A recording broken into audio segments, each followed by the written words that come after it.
Donc, vos guidelines au format Illustrator, il y a un petit boulot nécessaire. Donc, on va en ouvrir un dans Illustrator. Bon, je commence par celui de Flavio.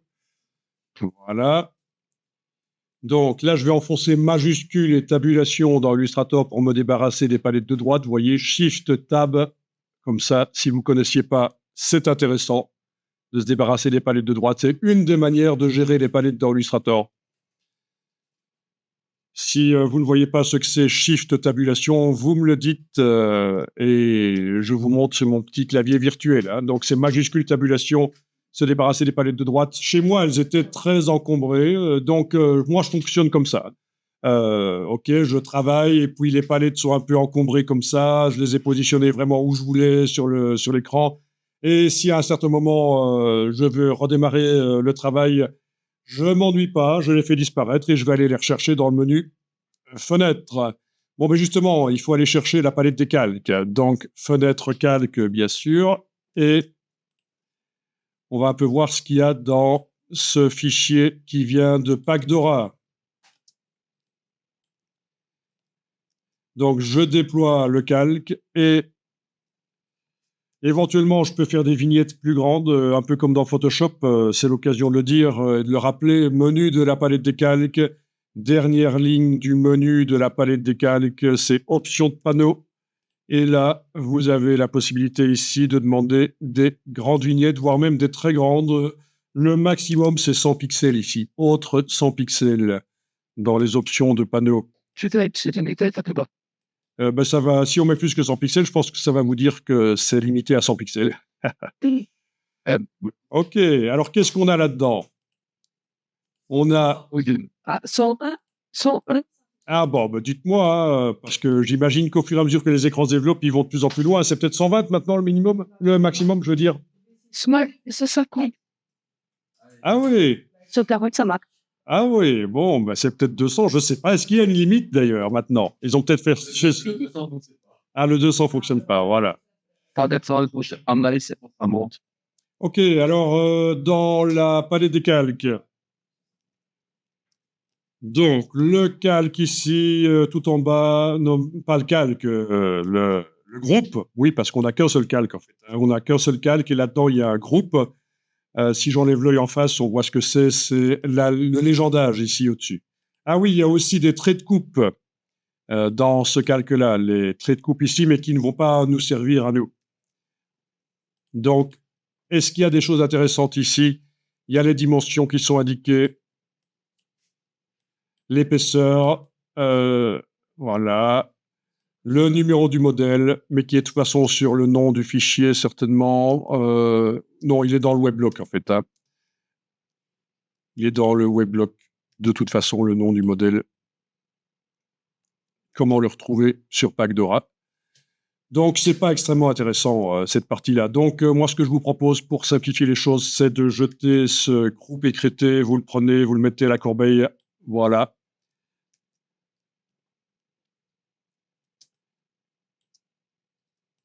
Alors, on a des 3 objets, en fait. Donc, ce qui est en rouge ici, c'est le rainage, crease. Donc, il faut on va lui donner le nom crease. Voilà.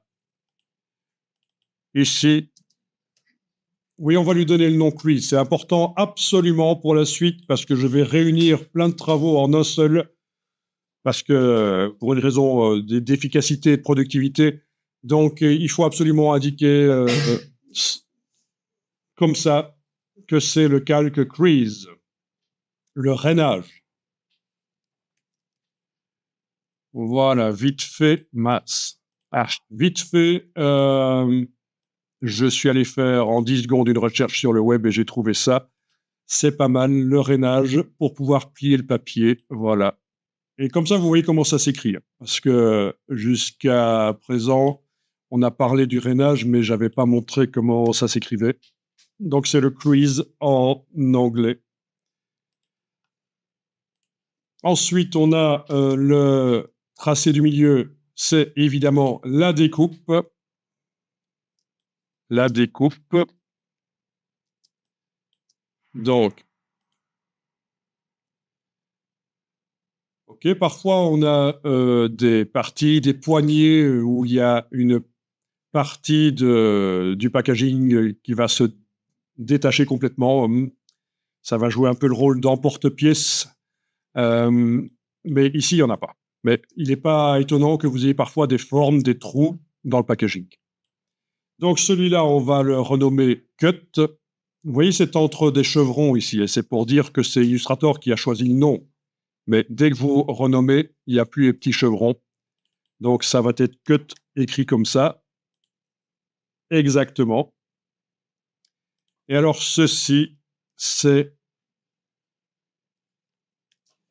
le fond perdu, le bleed, qui va éviter d'imprimer trop d'encre inutilement. Voilà, parce que techniquement, on peut s'en passer, mais ça veut dire que le design du packaging va déborder énormément de plusieurs centimètres au-delà des limites du packaging et on perd de l'encre. Donc, son but du fond perdu, c'est de pouvoir avoir le design, comme vous connaissez, jusqu'au bord de l'objet. Hein, c'est comme pour les feuilles. Hein, quand on veut imprimer un poster, il faut le faire en fond perdu. On imprime sur des feuilles plus grandes que le poster, évidemment. Éviter, tu dis? Oui, c'est ça, voilà, oui, parce que les imprécisions de la découpe pourraient mettre du blanc sur le bord.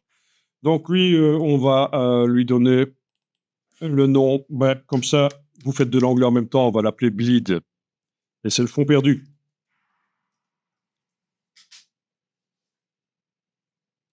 Bien.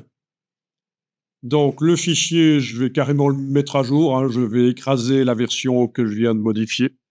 Donc fichier enregistré.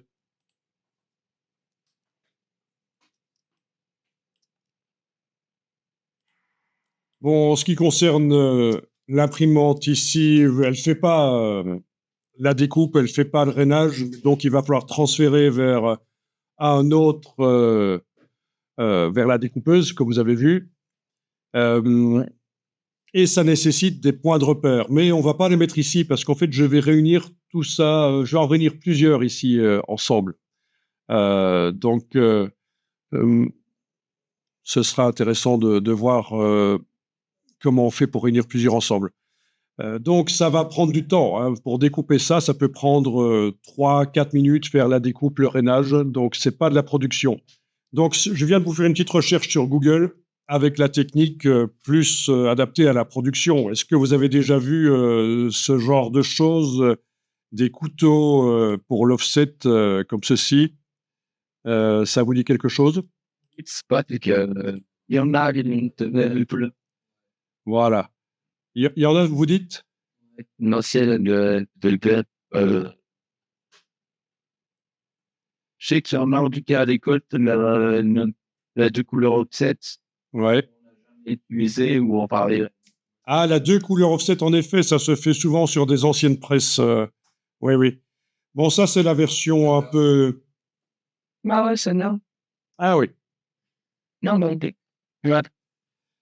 Ça se fait comme ça. Il y a des techniques qui existent qui sont plus récentes. Ouais. Voilà. Mais ici, il y a plein d'exemples. Voilà, voilà. Vous avez tout ça pour faire des fardes, des choses comme ça. Bon, évidemment, là, c'est de l'emporte-pièce. La feuille est pressée contre les couteaux et on peut en faire beaucoup par minute, en fait. Hein. Donc, c'est tout à fait différent comme approche. On est plus dans la production. Ici, on est plus dans le prototypage avec la découpeuse qu'on a ici à couteau vibrant. OK. Donc, voilà, voilà. Ouais, donc, désolé, la découpeuse, en fait, il lui faut des calques. S'il n'y a pas des calques, elle voit pas, en fait. Elle ne fonctionne pas, elle ne peut pas comprendre. Donc, il y a juste un petit boulot supplémentaire. Par exemple, celui-là, je vais l'appeler Crease. Voilà, Crease. Ensuite, je vais créer un nouveau calque avec le signe plus et la touche option en même temps, éventuellement, comme ça met directement la boîte. Alt, Alt c'est option sur le clavier. Alt plus, option plus, et là, je vais l'appeler Cut. Voilà. OK. Le bleed, on va le mettre aussi dans un calque, tant qu'à faire. Voilà.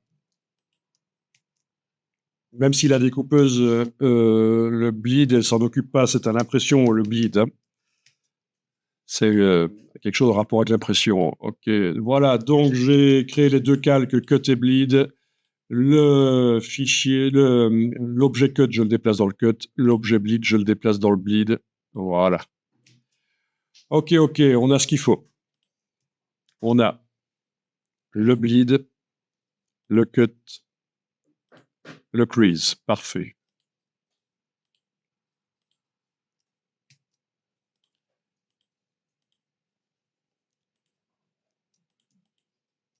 Donc, je vais les ouvrir. Voilà. C'est là que vous allez sans doute apprendre quelque chose dans Illustrator, quelque chose d'essentiel et qui existe aussi dans InDesign. On va voir. Donc, je vérifie que tout est bien sur des calques comme il faut. Le crease, le cut, le bleed, OK. Pour celui-là, ça a l'air d'aller.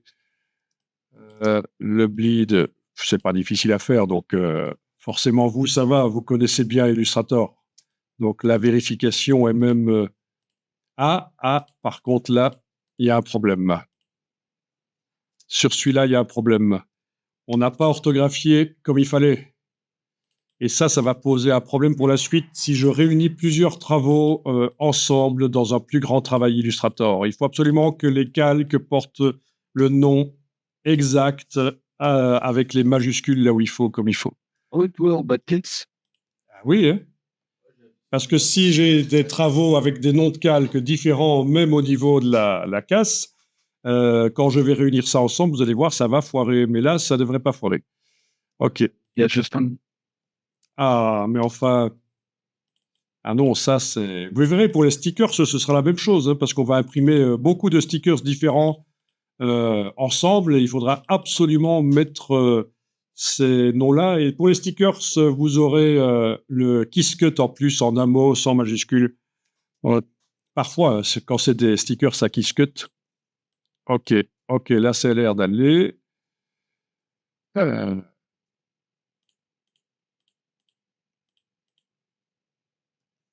Ça, j'avais déjà vérifié. Ça va. OK, ils y sont tous. Bon, s'il en manque un, c'est pas dramatique. OK, moi, je vais les enregistrer, mais c'est en local, hein, parce que je les ai copiés en local, donc sur le serveur, ça ne se corrige pas.